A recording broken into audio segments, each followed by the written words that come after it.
What going on? It's your boy VI Guy here, and welcome back to another video on my channel. In this video, we're actually going to do this week's time trial, which is the Perro Pier race. This time trial is from the pier to the dam. The budget vehicle that I'm using for this particular video is the Shih Tzu Hakachu. The reason why I chose this bike is, there's a few reasons why I chose this bike. For one, it is one of the fastest vehicles you can own, especially if you're new. It'll only cost you about $82,000, and stock it will perform just as well as if it had modifications. The mods really just help with acceleration. It doesn't really affect top speed. Another reason why I chose this bike for this time trial is because you're gonna want to be, somewhere in narrow lanes. You're gonna want to kind of squeeze between cars and walls, as you can see as I'm doing here. I try to make the best line towards the finish line, and that meant staying on the oncoming side of traffic. The smaller you are, the less chance you are of being hit by a car.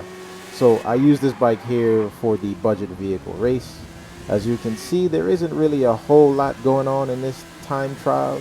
It is one of the harder ones because you're going uphill, you're taking a lot of turns. There's a lot of blind corners where you can get hit by cars. I actually failed multiple times, and I'm actually going to show you those bloopers here in a second.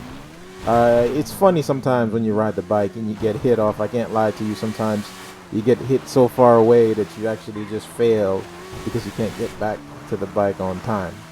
But either way, once you get up on this hillside, there's a little part of it right here that's a straightaway.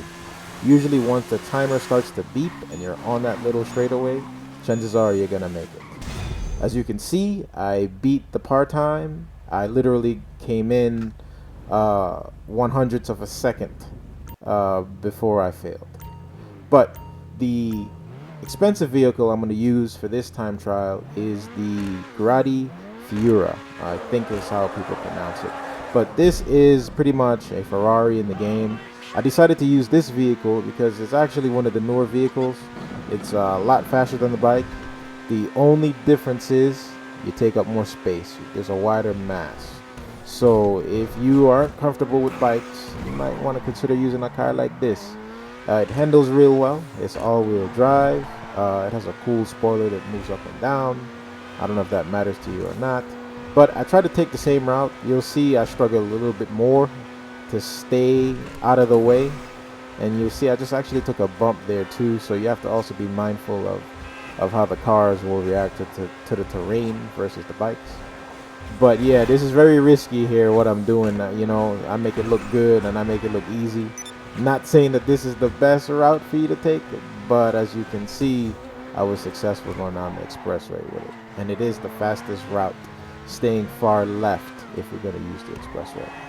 Again, you want to go right up the same hill. I don't have to get on the sidewalks because, the car handles a lot better than the bike.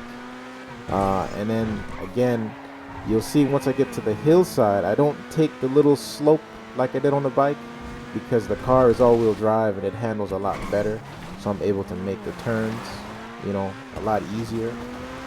And you'll notice once I get to that little straightaway that the timer, once I get to the 10-second warning, the timer doesn't beep until I'm well into the straightaway.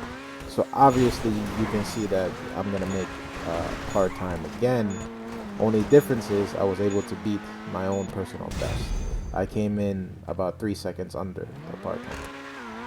And that's actually gonna be it for the Perro time trial portion of this video.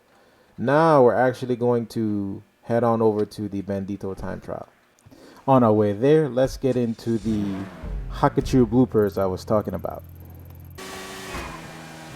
Now I gonna tell you right now, it ain't easy riding a bike, man. Yeah, that right there is just dumb luck.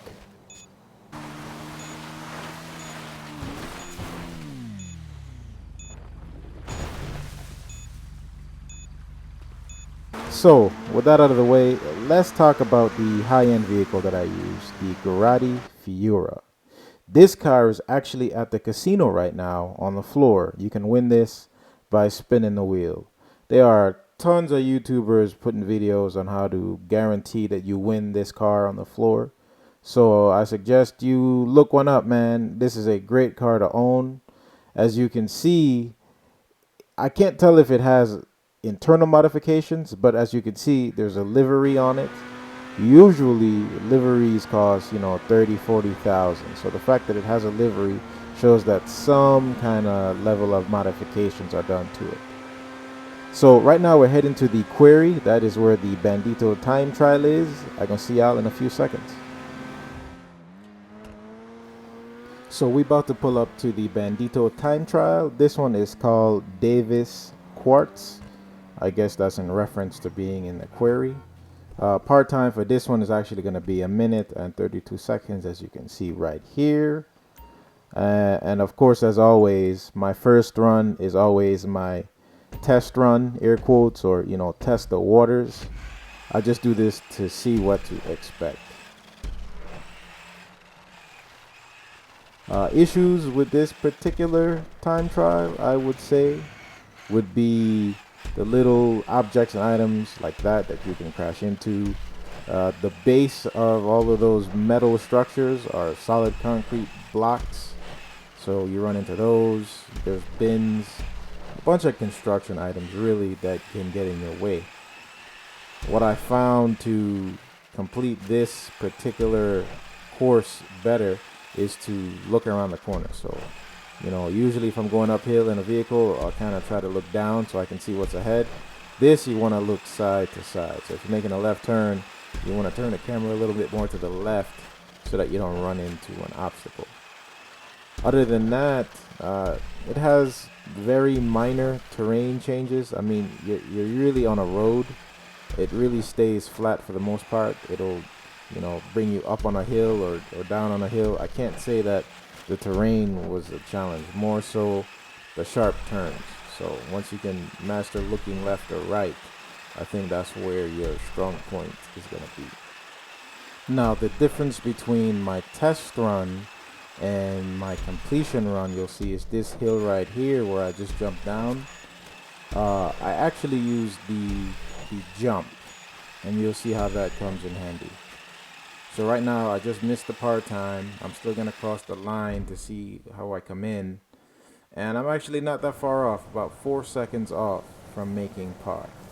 So as you can see, it's daytime. It took me a few runs before I made par time, just because I kept crashing into like the generator, or every now and then going down the hill I would spin out, and that's actually how I discovered using the par jump. It's actually gonna help me out a lot. So a lot more efficient here. I'm doing a better job at looking to see which marker is gonna be next. Looking ahead allows me to not run into any objects or obstacles. And then, of course, as long as I let go of the gas, it actually allows me to make some of these turns a lot better versus just always hitting the gas. So sometimes it's actually easier to just let go of the gas and steer than it is to brake, because if you hit the brakes, this thing actually stops on a dime. So you don't want to slow down, you just want to be able to make the turn without having to come to a stop.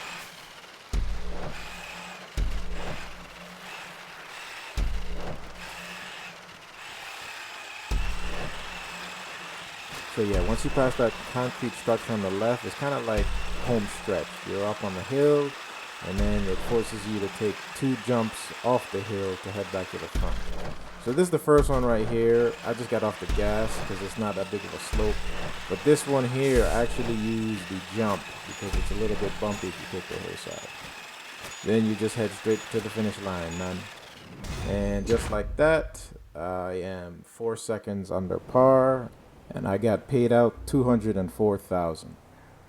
So that's actually going to be it for this video, guys. Thanks for watching. If this video was helpful and you liked it, please give it a thumbs up, and I'm going to check you in the next video.